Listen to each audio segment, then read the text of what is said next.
asking for, the bill establishes a legitimate commission appointed by the President, the Speaker of the House, the leader of the Senate, and leaders like Dr. Ron Daniels. Of course, this bill was originally introduced by John Conyers and others who have been involved in the movement. Then it goes forward with an appropriations to be real, which is to bring in witnesses, to demand from the various federal agencies what has happened to the African-American population. And let me be very clear. Yes, I want the push to be to support H.R. 40, to have a hearing, to move it in a process of reasoned understanding in the regular order of the United States Congress. But let me be very clear. Let us not label the black community, the African-American community, as not being the geniuses that they are. The establishment of historically black colleges, astronauts, lawyers, doctors, and others. But we can see the loss of wealth. We can see maternal mortality. We can see the issues of health. All are connected. Does the nation not want to have a viable discussion and best practices and results that may involve HBCUs, and it may involve the restoration of wealth in some form or another? It may resolve in lower taxes that will impact all of America. Does the nation not want to have that kind of discussion? Well, that is what H.R. 40 is all about. Well,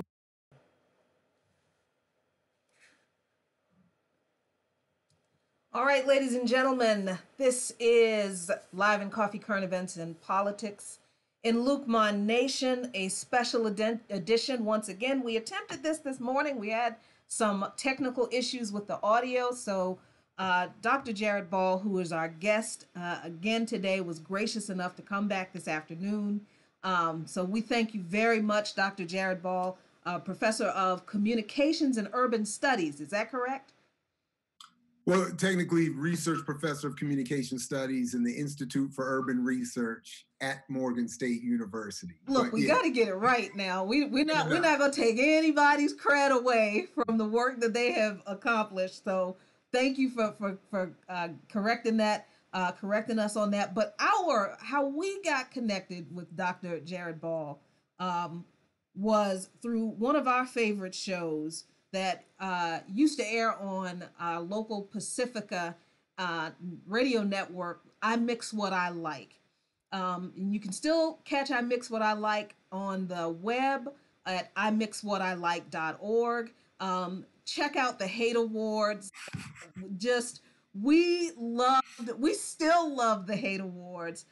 So ladies and gentlemen, Dr. Jared Ball, thank you so much for joining us on Live in Coffee, Current Events and Politics in Luke Mon Nation. So let's just jump into this. First of all, let me check to make sure, though, because this morning, like I said, we had some audio issues. So let me make sure that folks can hear us. I see lots of emoticons and emojis, so let me just check to make sure the audio is okay. So if you'll say hi to the folks, Dr. Ball, so they can make sure they can hear you.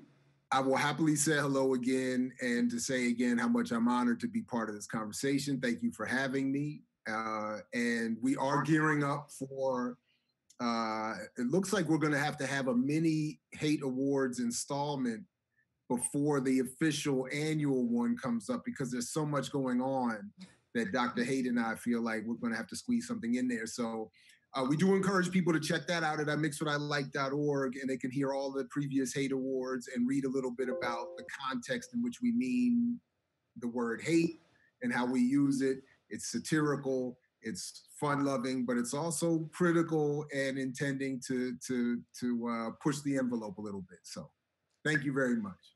Great. And I got good news. The audio is great. Everyone can hear you. So let's get into this discussion about reparations and Pan-Africanism and capitalism and this new movement called ADOS. So I always like to start with the basics of maybe not what reparations are, because I think that right now I think that's like too much hand-holding for people. But I think there has been a question in this whole conversation that has arisen around this new focus on reparations like of how long Black people have been focusing on reparations. People are thinking that because of this new hashtag that we just started talking about this issue. Is that true? Well, clearly not. And as we talked about earlier, reparations as a concept is as old as enslavement is. There has always been a form of some sort of resistance component where enslaved Africans, the descendants thereof, or even allies of those communities were saying some form of reparation should be paid. But what I think we could do, and this is fortuitous in terms of us having to do a sort of reshoot, that lets me get a little more organized. And I went and I pulled out the book by my colleague, Dr. Ray Winbush, that he helped co-edit from a couple of years ago, called Should America Pay?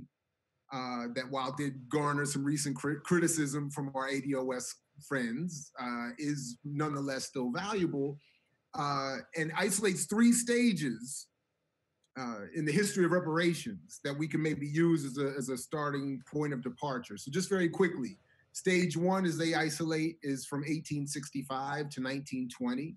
I think there are arguments that could suggest that it's even older than this, but they start with 1865 to 1920, which included the United States attempts to compensate the newly released 3 million enslaved Africans.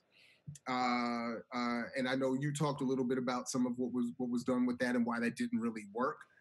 We can come back to some of that. Stage 2 is 1920 to 1968, where Winbush talks about Marcus Garvey, Queen Mother Moore, and other Black nationalists, as he says, who press for reparations by educating thousands of persons about the unpaid debt owed to Africans in America. And then stage 3 began in around 1968 and continues through today, with the founding, as he writes, of several Black nationalist groups, including the Republic of New Africa in 1968, the National Coalition of Blacks for Reparations in America, or NCOBRA, which was formed in 1987. You have James Forman's Black Manifesto from 1969, which demanded $500 million from Christian churches and Jewish synagogues, which served, as they say, for catalysts in launching what some have called the modern reparations movement.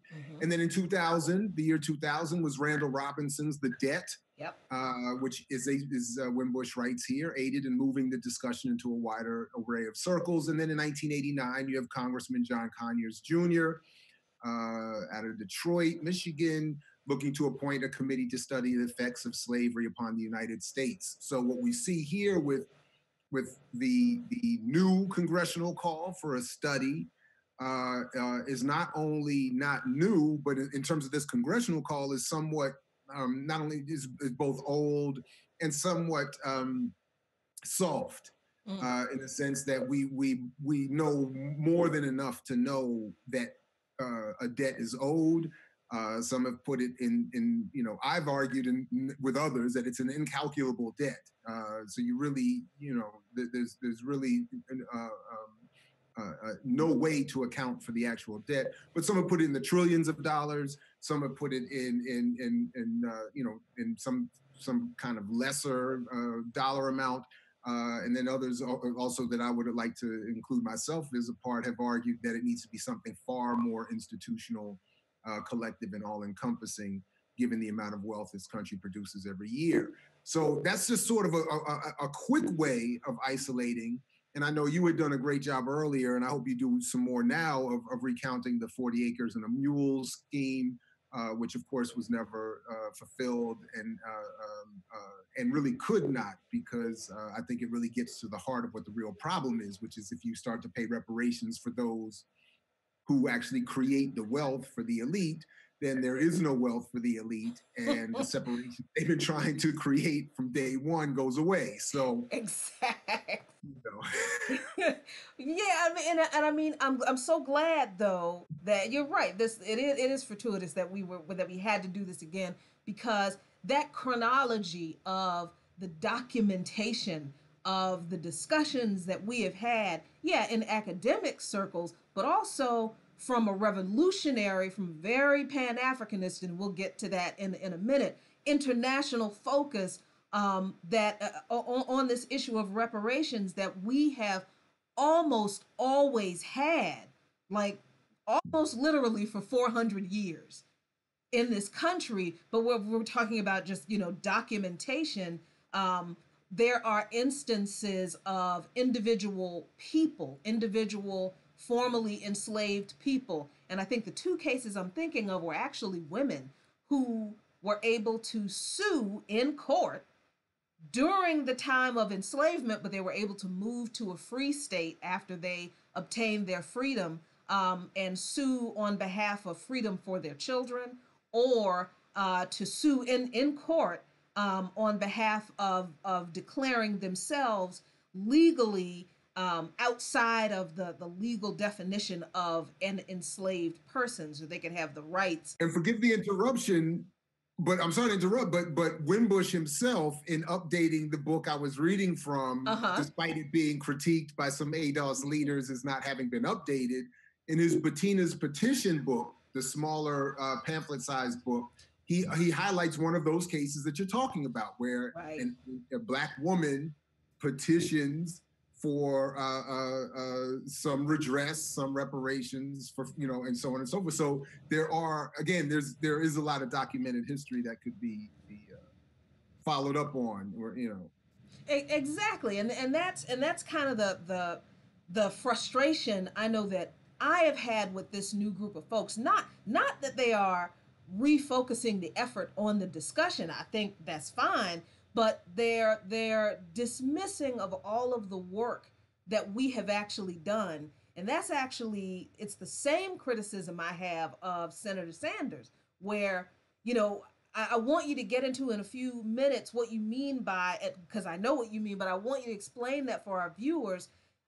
Institutional solutions, or solutions that are more institutionalized. But the frustration that we have had over the past couple of weeks since Sanders made his comments about, what are reparations, when we have the opening video of Representative Jackson Lee talking about reintroducing H.R. 40 since it's been introduced since 1989, with the exception of the 4 years that Conyers was conveniently on a committee where he could have pushed it. But that's a whole other conversation. But yeah, right, yeah. That's a whole messy part of that whole issue with the history of the bill being under his purview.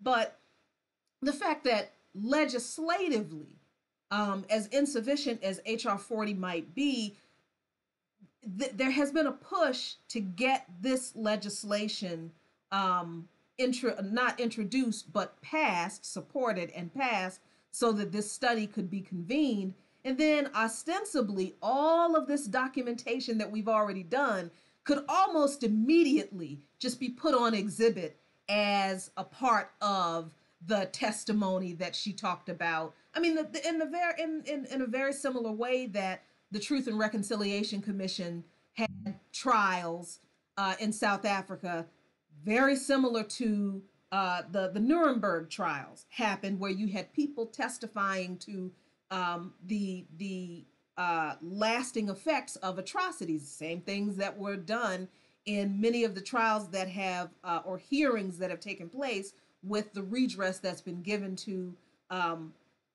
Jewish survivors and their families of the Holocaust era. So, we have this lexicon of documentation that, if H.R. 40 were passed, would automatically be entered into the exhibit for those hearings. And like the very first thing that people say when they hear Senator Sanders say, well, we don't know what is I support reparations, but what does reparations mean? No one's defined it, but we've got decades of documentation where Black people have defined all manner of ways in which reparations could possibly be defined. And you've got people saying, well, Sanders says, nobody's defined reparations. And, we've got this lexicon, and we're like, are you serious? You can't be serious with that response. And that's the struggle on the one hand. And then on the other hand, with this group of ADOS people, they're also dismissing this lexicon, but for different reasons. So I kind of feel like we're kind of stuck in the middle.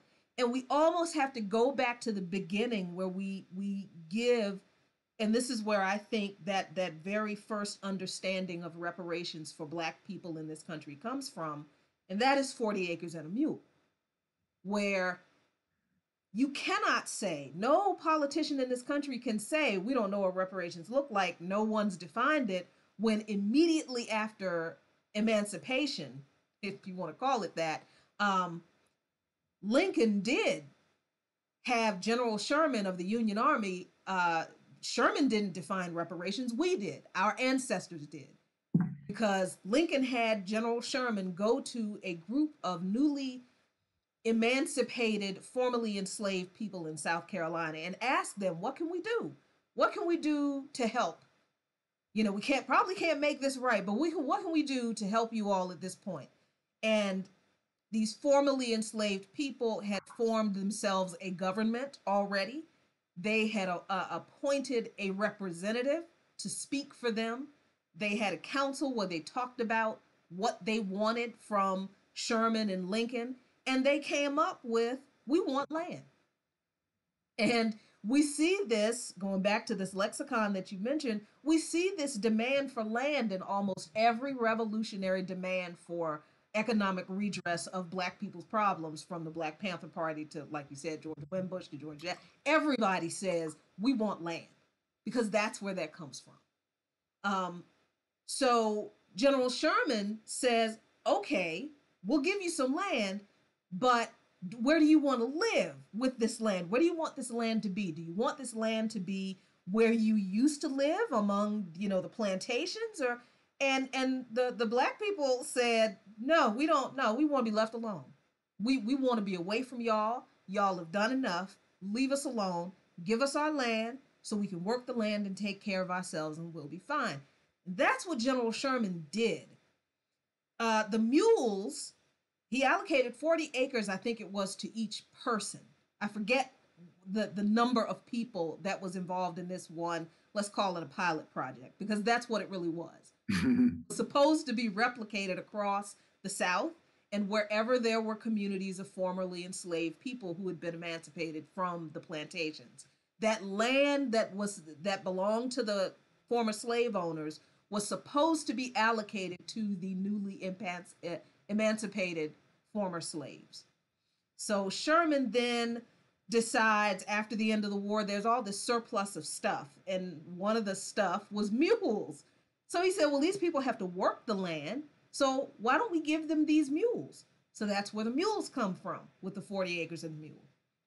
General Sherman's special field order number 15, that is what it is officially called, was accepted and enacted by President Lincoln. That first group of formerly enslaved, emancipated people in South Carolina got their own land. They got some mules. They were left alone. And that was the first documented case of reparations that the government paid to formerly enslaved people in this country. What happened was President Andrew Johnson rescinded that order after he succeeded Lincoln. And he confiscated that land from the formerly enslaved people and gave it back to the former slave owners as their reparations for the loss of their property. So when a politician today, any politician, I don't care if it's Sanders, I don't care if it's Booker, I don't care if it's Harris, I don't care if it's Warren, any politician today who says, we don't know what reparations are, no one has defined it, for me, that is like a blatant, bold-faced, insulting lie. So that's why, you know, that comment from Sanders was just like so incredibly like, are you serious? You cannot be serious about that. So there's a lot to say, and one of the problems that we have with this moment is that nuance gets lost in a lot of these conversations. So before I forget, there's one point that I wanted to come back to that, I don't know, 10, 15, I don't remember how many years ago or so, I was in a room with Bishop Desmond Tutu, who was speaking to a group of us. And this issue that you sort of raised about the Truth and Reconciliation Commission in South Africa and the Nuremberg trials after the Second World War and the Nazi Holocaust came up not only in the conversation with Tutu that day, but in the book that he had written about the Truth and Reconciliation Commission that came out somewhere around the early 2000s or late 1990s. And the one point that I always remember was well, there was a number from that meeting that were really important. But one for our conversation is that he said himself and wrote in his book at the time, we can't compare what happened with South Africa to the Nuremberg trials like so many want us to. And he said specifically because we did not win. Oh, that's a great point. Wow. The Nuremberg trials occurred after the Nazis were defeated. He had to acknowledge that the white supremacist leadership in South Africa was not defeated. They had just pushed to a stalemate, and the Truth and Reconciliation Commission was sort of a watered-down version of that. So when I hear that brought up in our circumstance, I always like to bring up that point because, one, I don't want to concede the victory just yet. Okay, that's a great. Well, I don't want a Truth and Reconciliation Commission. I want trials. And I want, right. You know, so I want to win. So I just want to put that point out just very quickly, because what ends up happening with Truth and Reconciliation is you get a lot of what happened in South Africa, where you get a lot of people who are able to capitulate, basically say what they did and capitulate to the horrors they were involved in, but don't have to pay any price and walk away scot-free. Real redistribution, and then you end up with what happened in South Africa now, where the basic same distribution of all the land in the hands of elite whites and no land among Black South Africans exists. And since we're headed to a situation like that in this country, where we become the minority to a numerical majority of Black and brown so-called people of color, we're headed towards an apartheid here, because that white minority is still going to have all the money and power on the land. Right. So I want to have a victory where we have trials, and then we can. So, but to do that, I think we need to parse out some of all the, some of what you've brought out here, which is really important, which is that there's a lot of attempt at rebranding, which is perfect for my current professional career. Looking at that, how that works, where whether it's Bernie Sanders rebranding socialism as some sort of watered down democratic socialist nonsense that doesn't really impact anything. Yeah. And that allows him to run in a party that itself has been designed historically to be the outlet for apparent resistance and progress, but is where, as others have pointed out, movements go to die. So that's why it was the Democratic Party that if they don't have to take my word for it. In fact, I encourage you not to take my word for it. Go and do the research, or even check out some of the stuff we put up at I Mix What I Like, and you'll see the detailed evidence that shows, and the studies that have come with it, that shows the Democratic Party stole the primary in 2016 from Bernie. Because as Black Agenda Report pointed out, the party itself would prefer to lose with Hillary than win with Bernie, because a win with Bernie is still too progressive for a Democratic Party and the liberal wing of the ruling elite that partially runs the country. So they steal it from Bernie, despite his popularity and all the polls showing he would have beat Donald Trump. They promote Donald Trump's campaign within the Republican Party, and that's why the whole Wasserman Schultz stuff that came out, the WikiLeaks, was so important, because they thought it would be easier to defeat him. So then they gave the Democratic Party voters a truly horrible candidate in Hillary Clinton. Then they lose. Then they blame it on Russians, who were now said are the reason why we Black people didn't vote for Hillary, because we believed all the Russian bots and propaganda that told us not to. Not that we're an intelligent voting bloc who knows how racist Hillary is and how trifling Hillary is and how trifling the Democratic Party is. And after 8 years of Obama, how we got nothing. It's not that we didn't see that. It's that the Russians tricked us. All so that they can rebrand what is progress, and we can end up in a moment we are now where everybody's saying vote for anybody but Trump, which will give us right back to the same sort of soft milquetoast Democratic Party leadership that we need to be pushing past anyway.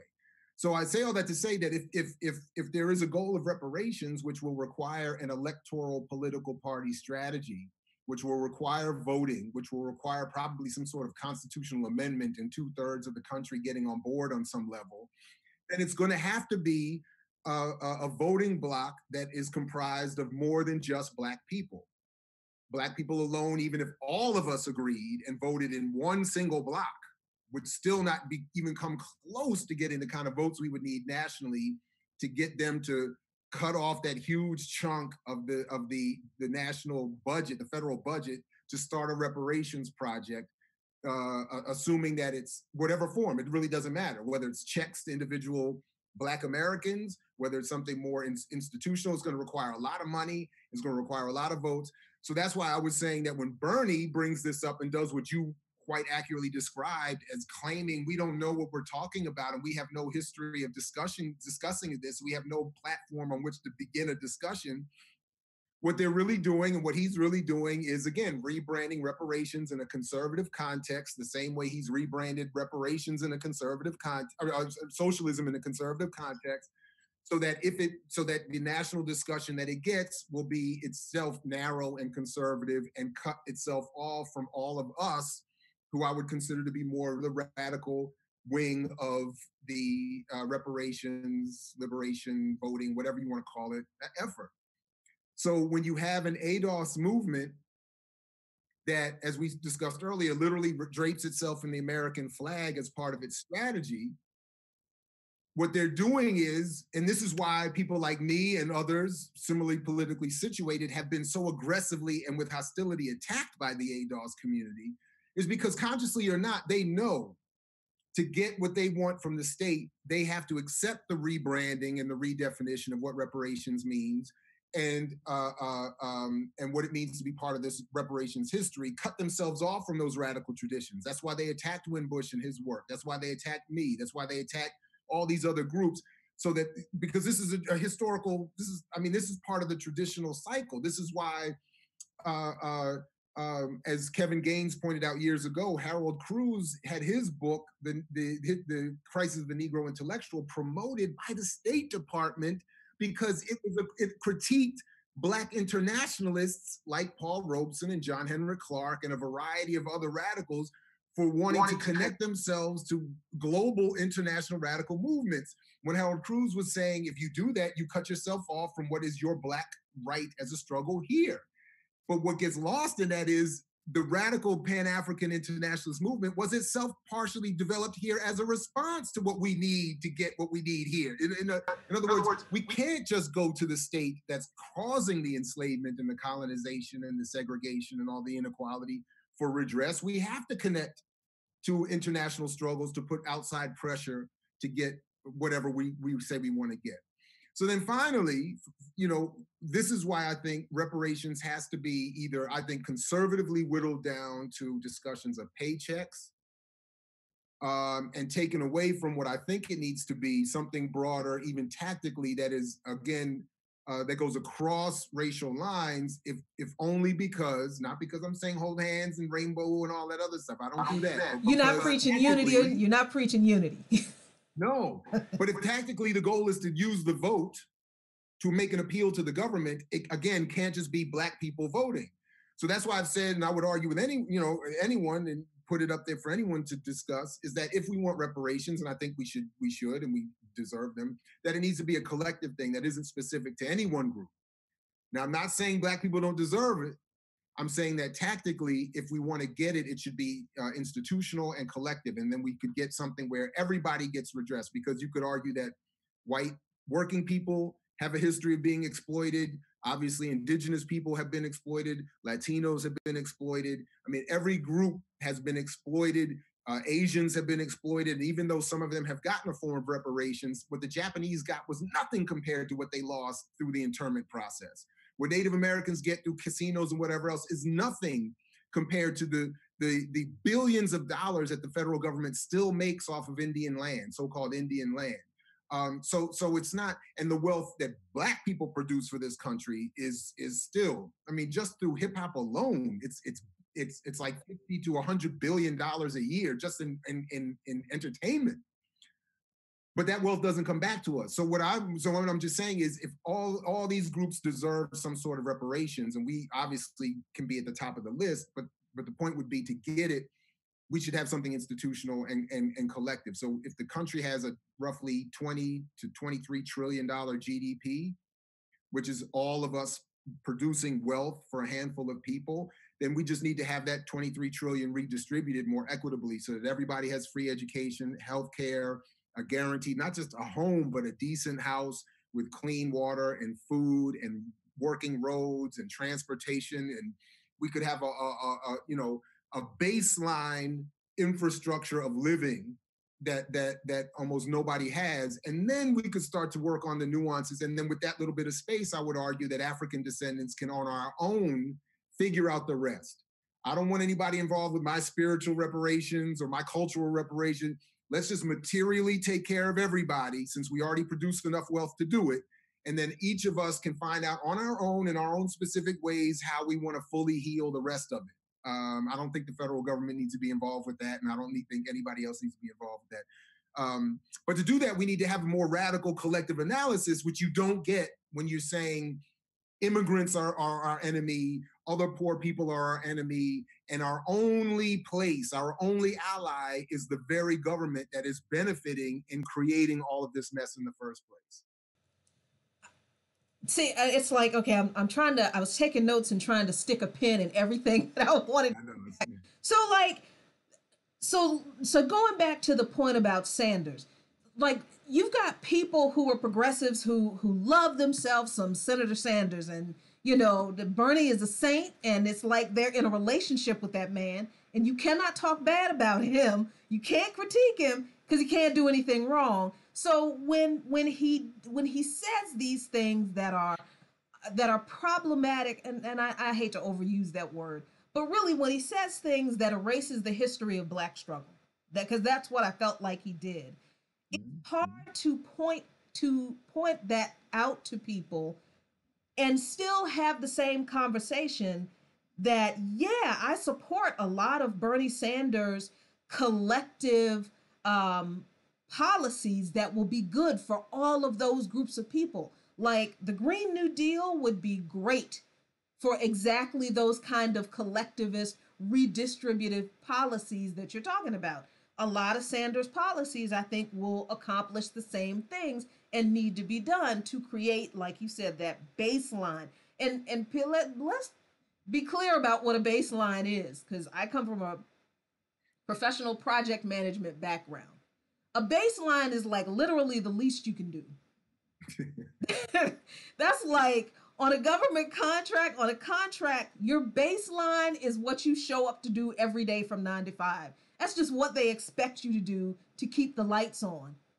Anything else that you do outside of that and above that to bring added value to the contract, that's the bonus. That's the stuff that they are looking for people to do that will elevate them to whatever the next level is. So when we're talking about, redistribution of the wealth that marginalized people have created in this country, that like what is it, 9 families in this country now basically profit off of, that sharing that is literally the least that this country can do. It's not that they can't, it's not that they can't afford it, it's not that it's too hard.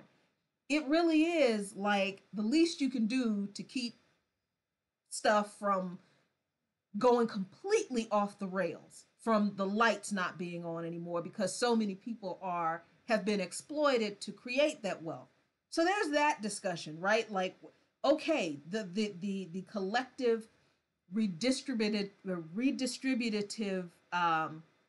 institutional policies that will help all of these marginalized people are absolutely a part of the reparations discussion. And that's one part of it. But then there's the other part of it that I think you touched on as well, that becomes an issue for with the ADOS people, because they focus only on the check part. Like, people who are opposed to reparations focus only on the check part because they claim that that's all we're talking about, and it's not. But then you have the ADOS people who are only talking about getting a check and not really talking a lot about these collective redistributive. They're not talking about socialism. Let me make it real easy on myself. They're not talking about socialism, and the ADOS people are really not talking about attacking and dismantling capitalism. They want to profit, they want to benefit from the very system that was built on our oppression. And they're doing it using the same talking points, like you said, the conservative talking points of not capitalism being the problem, but immigrants being the problem. So can you speak to that for just a minute or two and explain what the issue is with that? There's first there are a lot of problems with there's sort of almost like a tradition of a couple of baseline simple arguments that people make in certain circles in what I'll just say for now is the Black struggle. And some of those are, let's do what the Jews have done. Look at how other immigrants have come here and they own all the stores in our communities and they're doing this and that and they're taking over, and look at how the continental Africans are now coming over and they're getting all the positions in universities and they're taking over all the rights that Black Americans have fought for and all this and that. There's a number of things that always get left out. So this is what we were talking about earlier. There is a fundamental thread of accuracy that ADOS, or the American Descendants of Slaves movement, starts with, and that I agree with, and that almost all of my work has begun with. That is, starting with the condition of Black Americans and saying what's going on and noticing a lot of contradictions. Everybody wants to be Black, but nobody wants to be Black, and that includes other Black people. I mean, we get all of that. And we do see clearly people coming from other parts of the world, some that do and don't look like, all of us, and, who are and are not, whatever, doing things that we think we should be able to do. But there's a lot missing in all that. One, there are studies going back decades that have shown with data that the average so-called legal immigrant from anywhere in the world is coming from a class position that's stronger than the average Black American. So the Nigerians, the Ghanaians, the Dominican Republic, whoever's coming here so-called legally, almost all of them are starting from a position of class strength that Black Americans don't have. So we're not dealing with the average Nigerian. We're not dealing with the average Ghanaian. We're not dealing with the average whoever. We're usually dealing with a class elite group who are coming here and taking advantage of what class elite groups often can take advantage of. Similarly, and I think real quick, I'm sorry to interrupt, but we need to explain why that is. And this goes directly to the whole immigration debate, because it's not cheap to immigrate to the United States. It is not inexpensive. It's not an easy process. It takes years to get the paperwork right, to get it filled, to get it filed, to get it approved, and it takes money to travel here and to settle here. So for people who, like you said, I think we need to make it clear. Yeah. The reason we're dealing with not, your average poor Nigerian or Ghanaian or El Salvadoran or Honduran, since we're talking about Black and brown people, we're not talking about poor Black and brown people legally immigrating from these countries. We're talking about people who had the money and the resources to get here, first of all. Okay. Then similarly, when we're talking about other communities, what often gets left out, whether it's the Jewish community, people forget that there's a class divide there too. Not every Jew, despite popular mythology, is doing well, especially not around the world. There's a class bias there. Then when we're looking at the corner stores, a lot of what we're talking about is government policy. This is the product of government policy here and abroad. These are government deals between China and the United States that say you can come here just for business. You can't come here as a family, but just for business. So that's why we see them opening up these businesses. They're getting federal government hookups in ways that we don't get. So it's not that people are doing. And then, by the way, even with the corner store across the street from my house, I'm not sure if they're Indian or Pakistani, but it's the same 6 people in there anytime I go in there, 24 hours a day, whether I go in there at noon or 3 in the morning, it's the same people. It's the I don't same want to where have to we work live. like that. It is the same where, and trust me, it's the same where we live. Of course. Yeah. And they're supporting people back home and all over the place who are worse off. I mean, so it's not like they're over there chilling and they're living off of us and taking vacations and on yachts and whatever. No, it's not like that. So I'm not saying that they love us, and I'm not saying we have a great, relationship, but to me that's irrelevant. What puts them there, what pits them against us, is policy of a federal level that is created by people who hate all of us. So we take those arguments again in the same way I've said. Look, we can't criticize Pan-Africanism because a Nigerian says something terrible about a Black American any more than we could support Pan-Africanism because I get along with my Gambian neighbor.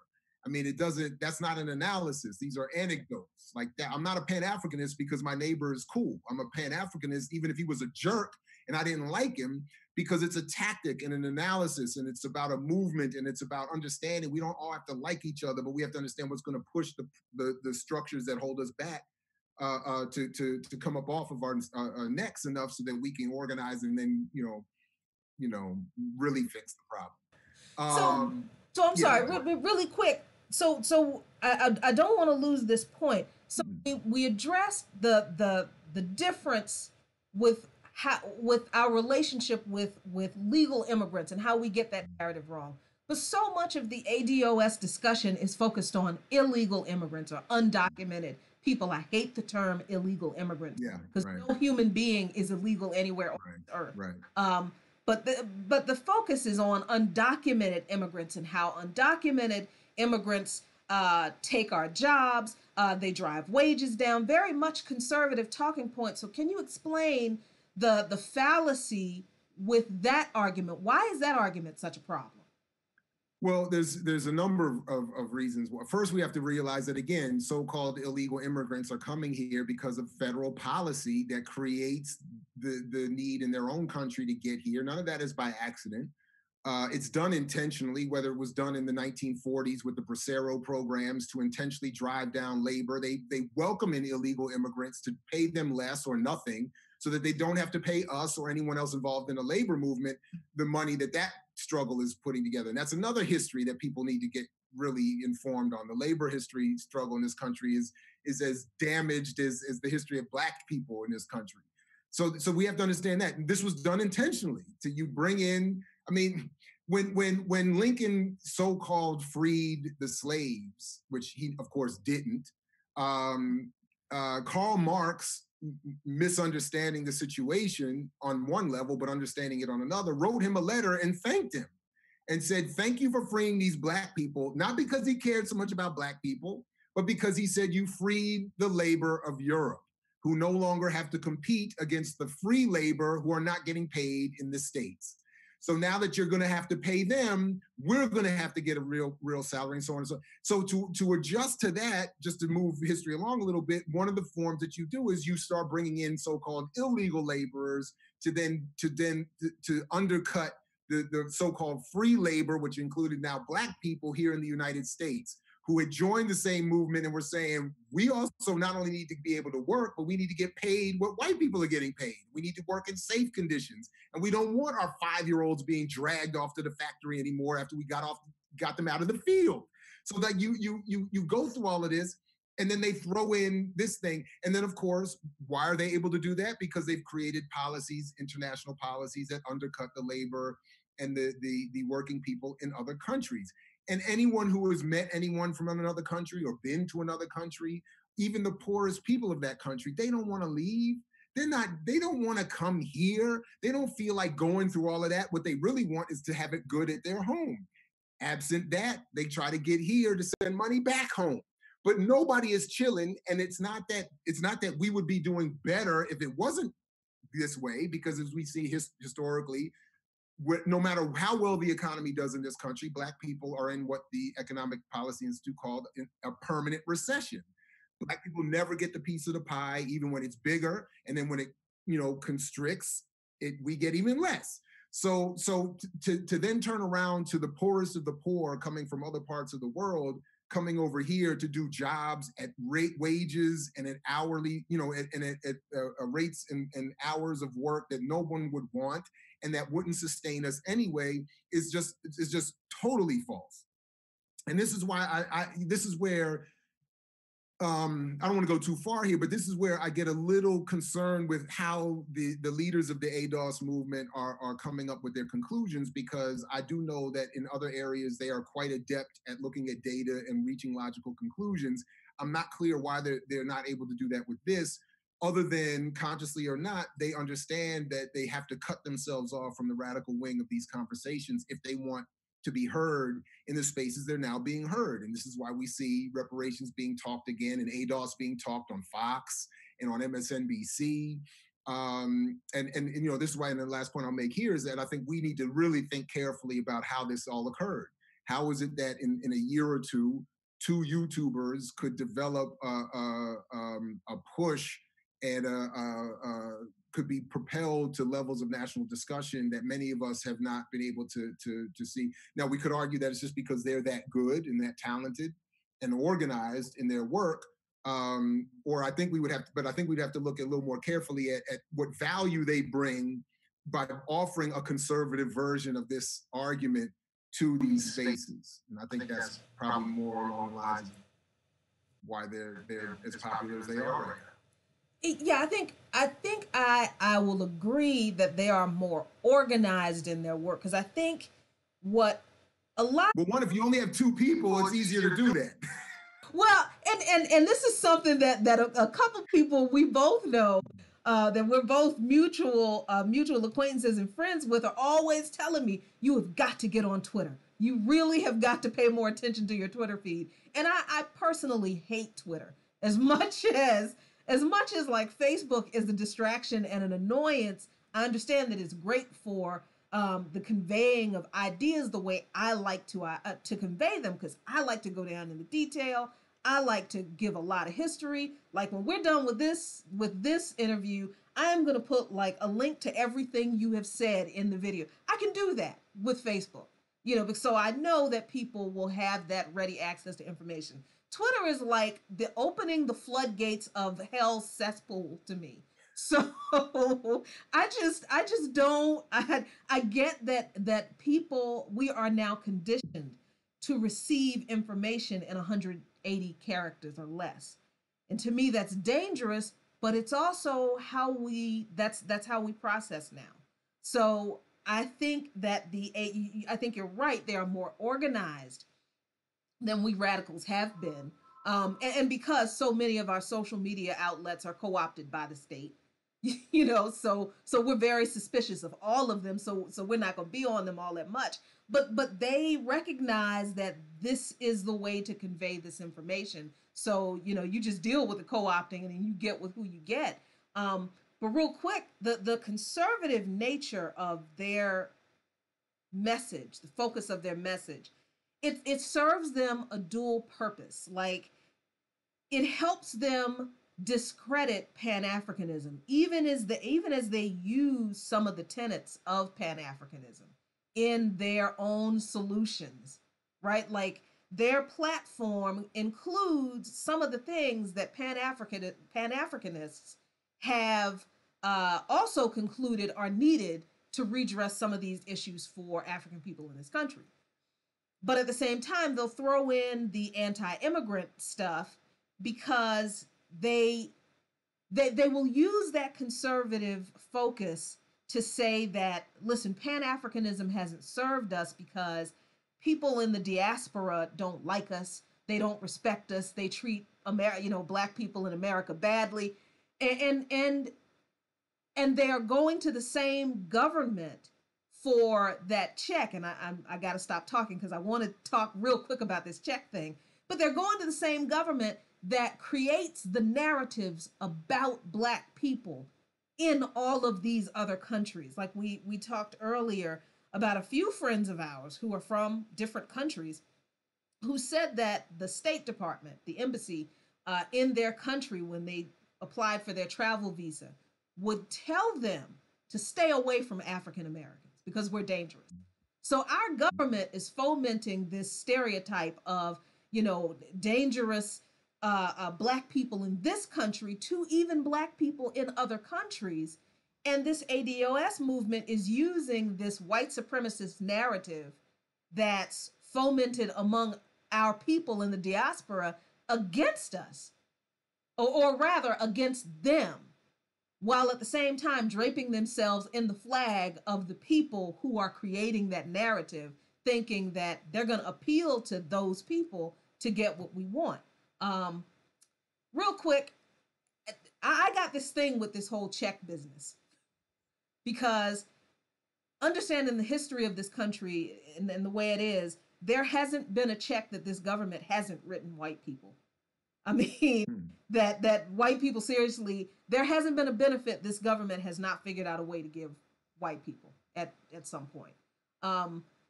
And even in our recent history, I remember getting rebate checks from the Bush administration, from the government, like when there was a surplus, and I think during the Clinton administration. So it's not like the government is opposed to writing checks to American people.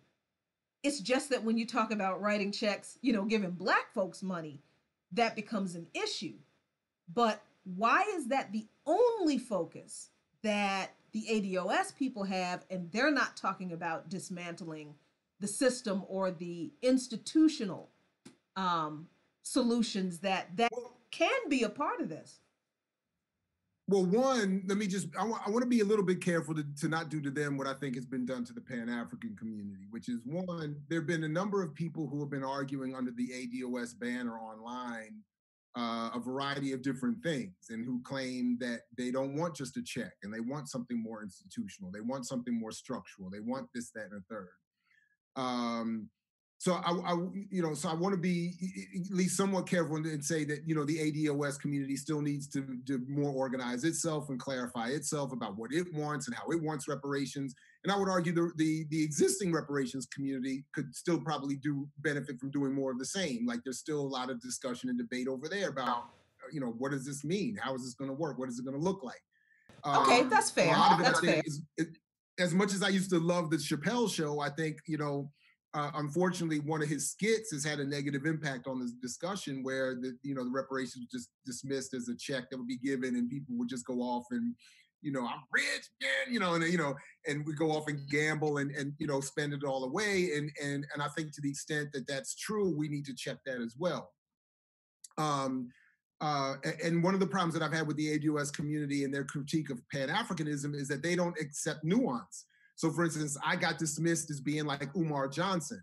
And, Umar and I, have very little in common politically.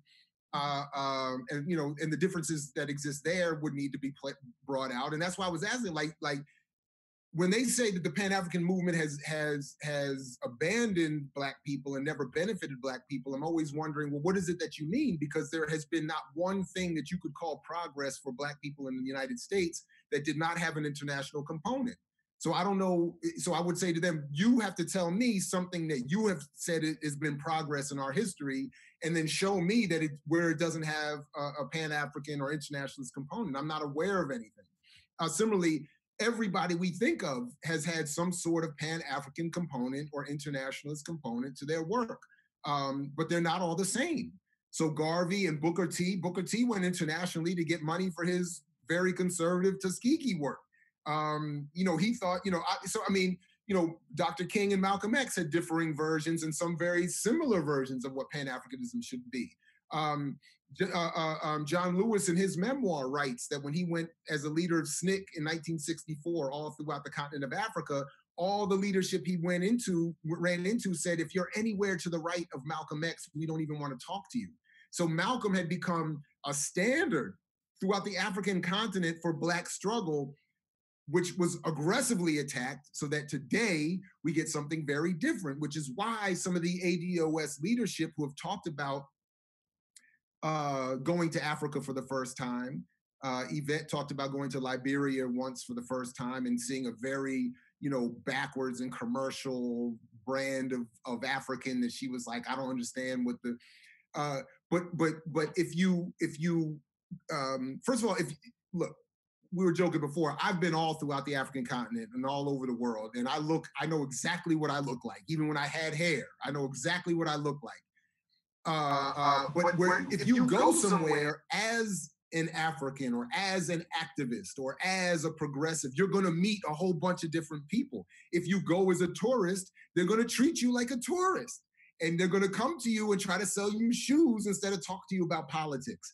So you can't just say, well, I went to Liberia and the Africans treated me like, trash, and I da. If you stay in the Sheraton, you're going to get treated like a tourist who stays in the Sheraton. So, I've been everywhere and I've been welcomed as a brother. I've been welcome. I mean, I've had my issues. I'm not, it's not all whatever. But my point is, you find what you're looking for almost everywhere. If you're looking for trouble, you're going to find it. If you're looking for peace and love, you'll find that too. If you're looking for revolution, you will definitely find it. And if you're looking for a commercial trip, you're going to find that too. That's another part of it. And you're absolutely right. And there's been an intentional effort to have those who created for us the image of Africans here and African Americans for them over there. There's been an intentional, literally the same people who developed the education system for Black people in this country post-enslavement developed the colonial education throughout Africa. So we're all being taught by the same nonsense for the same purpose. So if we accept all of their definitions, we won't be able to advance at all. So this is again why I think their conservative brand is going to be more promoted. It's going to be easier and more digestible and more palatable for our social media. It's easy to put up a hashtag and say Black people deserve money, as opposed to a more nuanced and complicated discussion of Pan-African organization and history and why we would get an Issa Rae being delivered to us by the same corporations who would promote an anti-Black American. And of course, she's going to be promoted because she's, has a certain politic. Something very quickly, I was looking at, I don't know if you saw this or your audience saw it, but it's extremely informative. There was that article that came out in the New Yorker a couple of days ago about how Fox News is basically taking over the White House. And it's basically a Fox News White House. Yeah. And there's a great line in there where they were talking about Rupert Murdoch, the owner of Fox, and who actually politically doesn't even like Trump, which is interesting. This is pretty deep. That's true. People do not know that. No, yeah. Murdoch actually hates Donald and in Trump. fact, Murdoch got at Trump over his anti-immigration stuff because Murdoch is himself an immigrant. So he was like, hold up, son. Some of us are okay, and we can run the world when we get here. And but this is what Murdoch said. He said, someone was quoted as saying something about him saying, Murdoch may not have wanted a Trump or may not have selected a Trump, but Murdoch created the audience for Trump. So before there was a Trump, he created the audience that would accept and develop a Trump. And that's exactly what has happened, more broadly speaking, politically. There has been a media and educational stage set where you don't have to select. It doesn't have to be so conspiratorial where you'll pick someone and say, you go out here and say this. You just create a context where that will be valued and they will emerge and they will be propped up and there will be an audience for them because they will have been primed for it. So you put all these political prisoners in prison, all the Black liberationists, put them in prison, you assassinate the other ones, you create a media and an educational environment that tells us we're all separate and hating each other. And then in that cauldron is produced something that would take its form in this way. You could almost scientifically predict it, even if you didn't know exactly the people who would do it. And we should have seen that this would be a vacuum into which folks like this could emerge and very quickly hijack an old struggle and drag it over to the conservative end of the field and have us have to fight each other all over again. Meanwhile, as I'll conclude here, they get their bona fides from distancing themselves from us and saying, see, we're not like them. Now go ahead and give us this check. Because ultimately, as I think what you were asking, what does the check do? It just reinvests back in capitalism. One last point. Nick Hanauer, we have this on imixwhatilike.org. I went and clipped the whole thing and annotated the whole thing. Was Nick Hanauer, an investment capitalist, was on NPR about a year and a half ago. And he went on there and he said, listen, I'm not a socialist. I am a tried and true capitalist. I'm a multi-billionaire. You're talking to somebody you never get to talk to. And he said, the only reason I'm coming out from behind the curtain is because I'm trying to tell my folks that we better come up off of some of this money and redistribute some of it just to stop a revolution from occurring. The poverty levels are too much. Poor people, he said, Starbucks employees can't even afford to buy Starbucks coffee. And he said, that's going to have, as he said, they're going to come for us with the pitchforks at the gate. So we better come up. So my point is the power structure is constantly looking for a way to siphon off all this radical potential energy and say, oh, you want reparations? Okay, fine. We're not going to do a structural reparations where everybody's taken care of and we actually redistribute the wealth that you're all creating for us. No. We'll write you a check, just the black ones. Just the black American ones, not even you black ones that come from somewhere else. Not you mixed ones. Not you mixed ones either. With some well, I might get half a check. Because ADOS says you just need one descendant, one ancestor. Which gets us into a whole nother discussion about blood quantum and Jesus Christ. That's even. But my lineage is so well documented that both sides of my family are documented as being watched by the federal government going back to the 1920s. So I'm like well documented as a threat on both sides of the family. But my point really is that so sure. But then we can have all that argument. Who's black enough? Who gets what check? How big should my check be? Should someone else get a double check? And the point would be, what would we do with the check? What would we do with the check? Because all I would be able to do is have more money to spend more on white-owned corporate goods and wealth-producing assets. That's all I would have. So I'm not saying that all ADOS plans are that. And they have their convention coming up there later this year. Maybe we're going to get a more defined strategy from them then. And maybe it's even something that we tactically need to support in the short term. I don't know. But what I definitely think we need to do is reaffirm our commitment to our traditions and better organize around them, both in terms of offline grassroots stuff, but in terms of online work as well. And that maybe we need to do more to promote the work that you all are doing and others to better develop an alternative media environment. I don't know. All of those things need to happen, but I think that once we're clear, there's a conservative wing that's trying to answer these questions and a more radical wing, then I think we can figure out what best to do next. I mean, we could talk about this all afternoon, but I know you don't have all afternoon. I gotta pick up a bus. I gotta get to a bus. And look, I thank you so much for the additional time you gave us today. We will be calling on you again to have more of this conversation and some other stuff. So if you got to disconnect and run, I understand. Go right ahead. Dr. Jared Ball, thanks everybody. Peace if you want to fight for. Thanks again. And I definitely would look to be back in touch with you all again. And thanks for continuing the conversation. Great. Take care, everybody. All right. Bye-bye.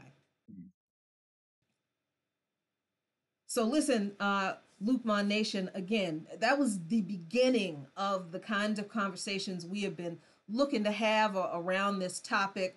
We've been like serious fans of Dr. Jared Ball for a long time, and Dr. Haight on I Mix What I Like. We are so excited that we are working in spaces with him and other people offline, behind the scenes, stuff that you don't even know we're doing, stuff that we can't even really talk about what we're doing, and not just about this subject. But please understand, we just want to get to the truth of these issues. We don't have a problem with critiquing even people we agree with, and we certainly have to critique new and emerging movements that seem to pick up a lot of steam real fast and are counter to the ideals of radicalism and international connection and Pan-Africanism. Those are important. They're not only important to us personally. We're not telling you what you should be thinking, but for Black people, we cannot disconnect ourselves from Black people around the world. Regardless of what the people in power tell us, we are connected. They're the ones telling us that we have to ignore our brothers and sisters in the diaspora. And doing that is doing exactly what they want us to do. So here in Luqman Nation, we're going to stay radical. We're going to stay radical. We're going to stay Pan-Africanist. And we'll continue to watch what goes on in this reparations discussion in the progressive electoral politics political arena, as well as in whatever movements outside of electoral politics exist. So, hey, thanks so much for tuning in to us again this afternoon. Thanks again to Dr. Jared Ball for giving us an additional hour to get the audio right, because this conversation was important. Continue to stay tuned to Luke Mon Nation. Hey, if you like what you hear, because we are an independent source, and yeah, we get that social media is co-opted and watched and all this kind of stuff by entities outside of ourselves that seek to limit our message. But if you like what Luke Mon Nation is doing, consider supporting us through Patreon, through GoFundMe, or through PayPal. And you can find us all on all of those platforms under Luke Mon Nation, LukeMannation. Go to imixwhatilike.org and gorge yourself on all of the information that is in that site. Thanks so much again for joining us today on this special edition of Live and Coffee, Current Events and Politics in Luke Mon Nation. Whew, we got a lot of work to do, y'all. Let's do it together. As always, be very good to each other. Peace, if you're willing to fight for it.